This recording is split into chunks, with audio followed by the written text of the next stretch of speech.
Hi everybody, Rick Marson here on this freezing, bitter cold morning in North Carolina, coming from my screened-in back porch looking out over the frozen tundra. I'm coming to you today because this is the start of the series that I'm preaching on the Gospel of John. And for the next several Sundays, including and up through Easter, I'm going to be proceeding chapter by chapter through the Gospel of John. I wanted to begin this series last week, but that was delayed because of the snow and ice that we had in North Carolina over the weekend, in which our services were canceled for both last week and today, because of the remaining ice that's on the roadways and the walkways. But today I'm online. I'm going to give a brief introduction to the series with a little bit of a historical background to this rather unusual telling of the story of Jesus, and that is John's Gospel. This is the good news of his arrival or his advent that the good news brought into the world. John simply wants everyone to believe that Jesus is from God, period.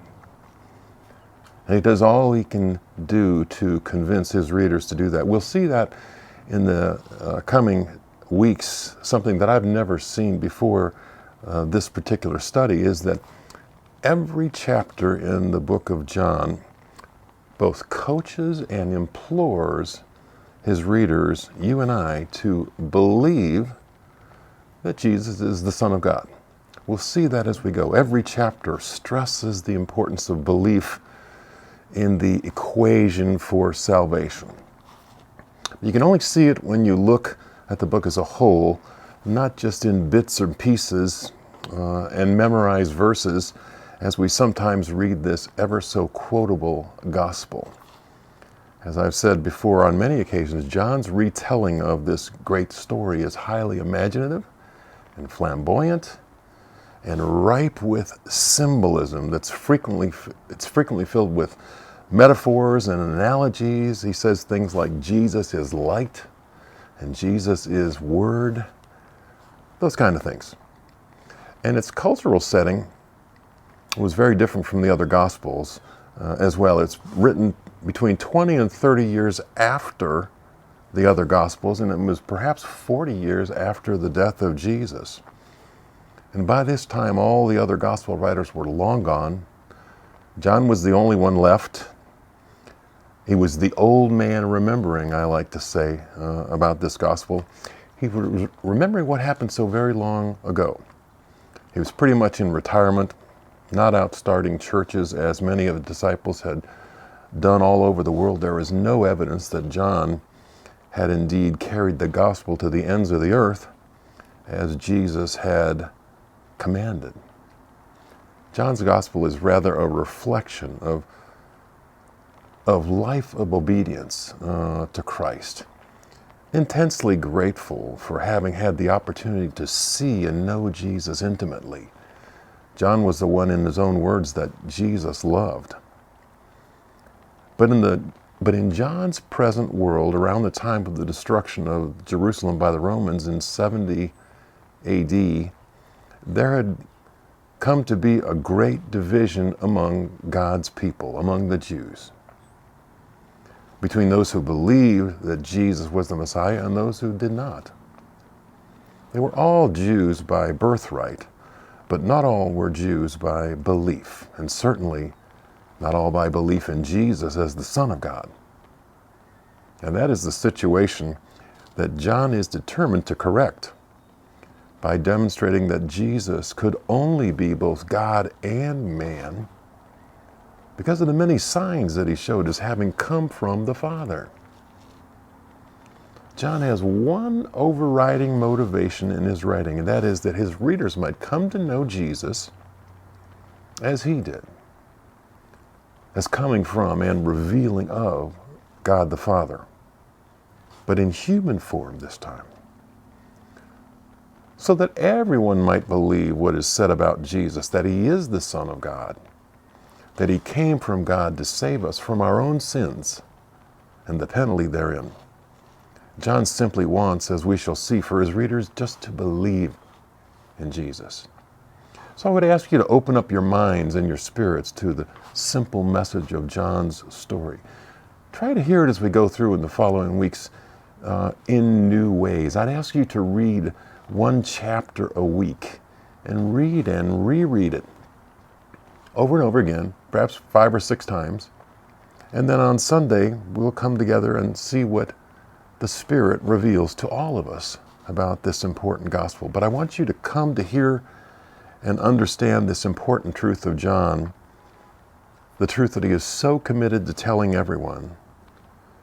And remember, it was told by a man who is near the end of his life of ministry, a man who was perhaps Jesus' best friend, a man who took care of Jesus' mother during and after the time of his crucifixion, a man for whom the wisdom of years had whittled down the good news of Jesus to one simple question: what do you believe about Jesus? Who do you say that he is? Not what does the church believe, or what does your pastor believe, or what does your grandma believe? But what do you believe about Jesus? Who do you say that he is? Join us in the coming weeks as we explore that very question, as we go through the scriptures week by week up to Easter, looking through the Gospel of John as if we're hearing it for the first time and then studying it intensely. See what God develops in your spirit and if your faith in fact grows. Thanks for tuning in, and we will see you again next week. Take care. Have a great day.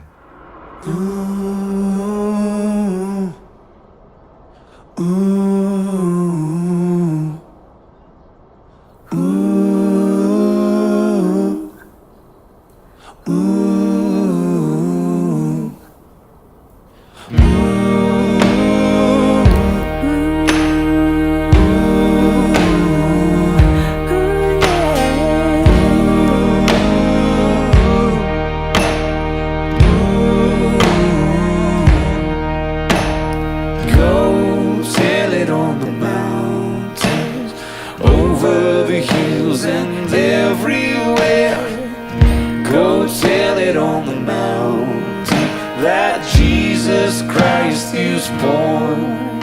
While shepherds kept their watching, oh silent flocks by night, behold, throughout the heavens there shone a holy light. Go tell it on the mountains, over the hills and everywhere. Go tell it on the mountains that Jesus Christ is born.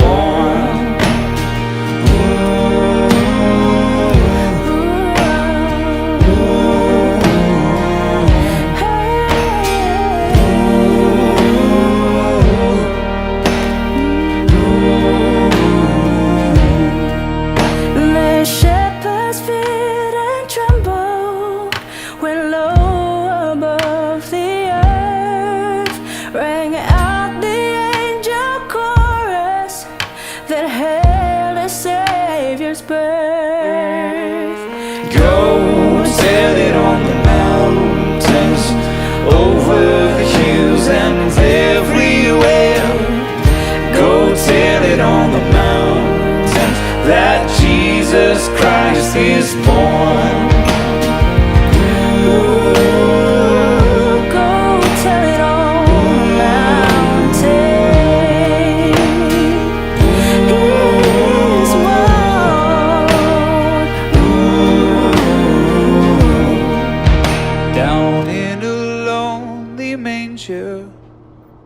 A humble Christ was born, and God sent us salvation that precious Christmas morn.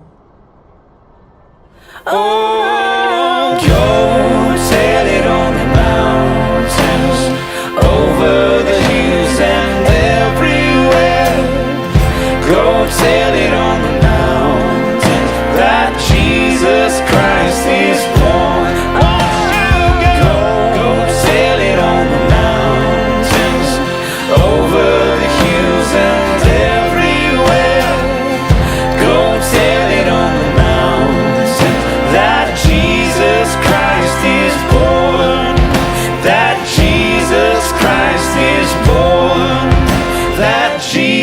Jesus Christ is born.